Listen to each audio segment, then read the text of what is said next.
The second thing is that I must be certain of, if I'm to know the deep peace of God, is that I'm accepted by God. This was a big challenge for me because most of my life was growing up as a kid. I was the classic kid, 12, 11 people for a team. I was the 15th pick. It happened every time. I was the kid when they said, all right, if we have to have Wilson, we're going to have him. Now, you grow up with that, and it's very difficult to actually believe that you're included in anything. And if you don't believe you're included in anything, then in fact it's very difficult to accept that God includes you. Now, it's important to understand that, right? The things that sometimes have happened to us as children, that in the playground things that appear to not have any consequence, when you actually start to explore your relationship with God, the devil comes and he picks those things out to remind you that, well, people don't really accept you, so God really doesn't accept you.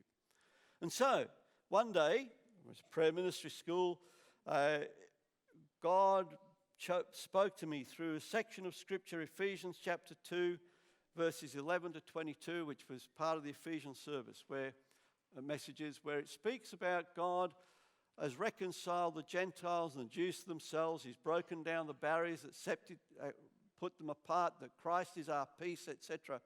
But it says in there these words, consequently, you are no longer foreigners and strangers, he's speaking to the Gentiles, but fellow citizens with God's people and also members of his household. Powerful message, right? That I have to accept and you have to accept that you are as important to God as anyone else. There is no such thing in God as an inner and outer circle. Everybody is in on the same equal footing. We are in because of Christ, who died on the cross to break down the barriers that separate people, but also to break down the barriers that separate us from God. And God includes us. If I am to know the peace of God, I must not doubt that God has accepted me just as much as he's accepted everybody else. He has no favorites. Doesn't matter who you are, he's accepted you.